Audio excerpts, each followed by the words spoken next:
السلام علیکم ورحمۃ اللہ وبرکاتہ۔ دوستوں، امید کرتا ہوں آپ خیریت سے ہوں گے۔ میں ہوں محمد مقصود قاسمی اور آپ دیکھ رہے ہیں باغ مدینہ یوٹیوب چینل۔ دوستوں، رمضان کا مہینہ چل رہا ہے اور رمضان کے مہینے میں بہت سارے ایسے لوگ ہیں جو کمیشن پر چندہ کرتے ہیں۔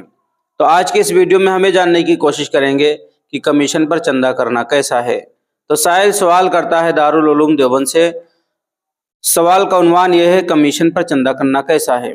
سوال: جناب مفتی صاحب، مدرسے میں کمیشن پر چندہ کرنا کیا صحیح ہے؟ اگر ہے تو کتنے % تک لے سکتا ہے اور اس کی کیا صورت ہے؟ تو اس کا جواب آتا ہے دارالعلوم دیوبند کی طرف سے۔ بسم اللہ الرحمن الرحیم۔ مدرسوں میں کمیشن سے جو چندہ ہوتا ہے وہ صحیح نہیں ہے۔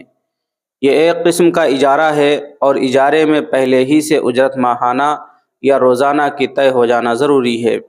بغیر طے کیے ہوئے چندہ کرنا اور کمیشن پر چندہ کرنا اجارہ فاسدہ ہے، یہ ناجائز ہے، اس لیے کمیشن پر چندہ کرنا بھی ناجائز ہے۔ واللہ تعالی عالم۔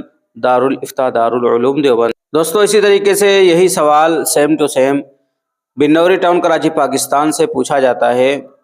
سوال: مدرسے کا محتمم اگر کسی سے مدرسے کے لیے چندہ مانگے تو کیا اس چندے سے وہ اپنے لیے بطور کمیشن کچھ روپیہ لے سکتا ہے؟ اگر لے سکتا ہے تو کتنے فیصد لے سکتا ہے؟ تو اس کا جواب آتا ہے بنوری ٹاؤن کراچی پاکستان کی طرف سے۔ محتمم مدرسے کے لیے چندے میں سے کمیشن لینا جائز نہیں۔ چندے کی تمام رقم ادارے میں جمع کرانا ضروری ہے، البتہ درج ذیل صورتیں اختیار کی جا سکتی ہیں۔ نمبر 1، باقاعدہ ضابطے کے تحت مثلا مجلس مشاورت وغیرہ کے مشورے سے چندے والے ایام کی تنخواہ دوگنی طے کر دی جائے اور تنخواہ کے مصرف سے ہی تنخواہ ادا کی جائے۔ نمبر 2، ادارہ یہ طے کر دے کہ اتنا چندہ لے کر آئے تو اتنا انعام الگ سے دیا جائے گا۔ مثلا 1000 روپے لائے تو 50 روپے بطور انعام کے دیے جائیں گے، لیکن جو چندہ سفیر کرے اس میں سے اجرت طے کرنا غلط ہے۔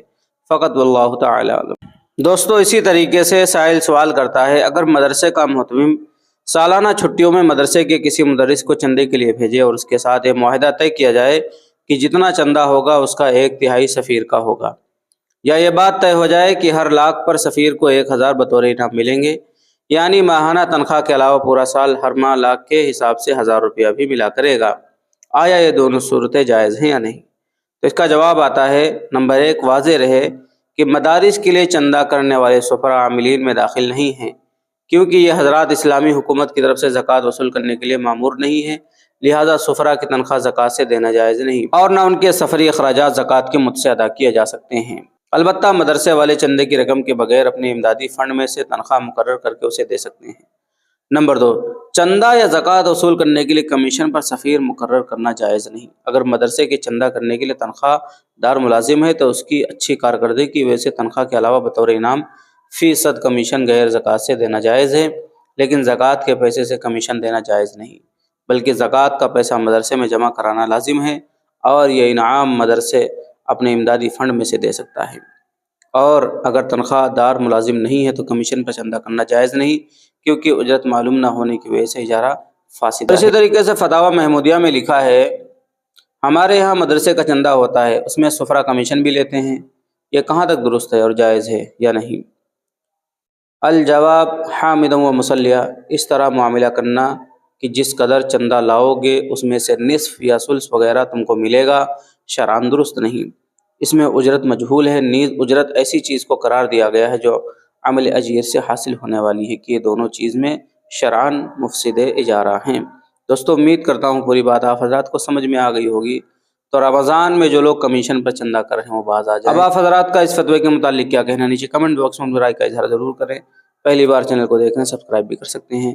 چلیے دوستو، پھر ملتے ہیں انشاءاللہ جلدی کسی نئے ویڈیو میں۔ السلام علیکم ورحمۃ اللہ وبرکاتہ۔